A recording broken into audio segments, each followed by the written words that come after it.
পাকিস্তানে ভারতের সামরিক অভিযান ঘিরে উত্তেজনা দেখা দিয়েছে বিশ্ব রাজনীতিতে। দুই পরমাণু শক্তিধর দেশের মধ্যকার দীর্ঘদিনের সংঘাত পুনরায় যুদ্ধে গড়ানোয় আন্তর্জাতিক অঙ্গনে দেখা যাচ্ছে নানা প্রতিক্রিয়া।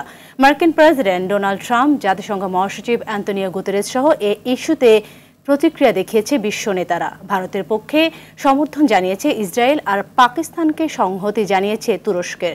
সামদানি প্রত্যয় রিপোর্টে দেখব বিস্তারিত। 2 সপ্তাহের তীব্র উত্তেজনার পর মঙ্গলবার মধ্যরাতে পাকিস্তানের আজাদ কাশ্মীরে ক্ষেপণাস্ত্র হামলা চালায় ভারত। এর জবাবে পাল্টা হামলা করে পাকিস্তান। ঐতিহাসিকভাবে বৈরী সম্পর্কের দুদেশের মধ্যকার সামরিক উত্তেজনা নিয়ে উদ্বিগ্ন বিশ্বমহল।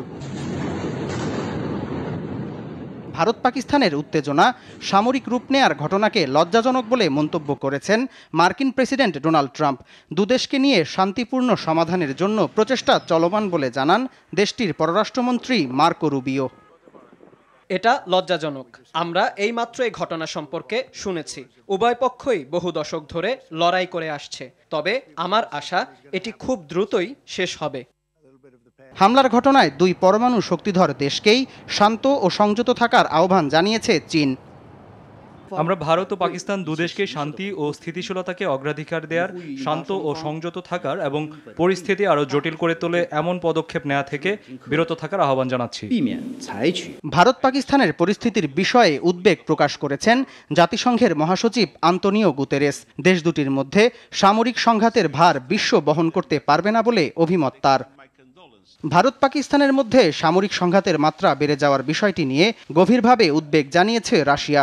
শান্তিপূর্ণ ও কূটনৈতিক প্রক্রিয়ায় অস্থিরতার অবসান ঘটবে বলে প্রত্যাশা মস্কোর।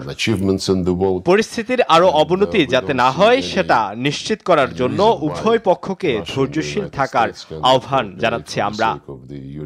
এদিকে ভারতের পক্ষে সমর্থন জানিয়েছে ইসরায়েল। দেশটিতে নিযুক্ত ইসরায়েলি রাষ্ট্রদূত নেতানিয়াহু সরকারের পক্ষ থেকে ভারতের পাশে থাকার কথা জানান। অন্যদিকে বুধবার তুরস্কের পররাষ্ট্রমন্ত্রী হাকান ফিদান ও পাকিস্তানের পররাষ্ট্রমন্ত্রী ইসাকদারের ফোনালাপ হয়েছে। এ সংকটের মুহূর্তে ইসলামাবাদের সঙ্গে ঘনিষ্ঠ সমন্বয়ে থাকার অঙ্গীকার জানিয়েছে তুরস্ক। সামদানি প্রত্যয়, RTV।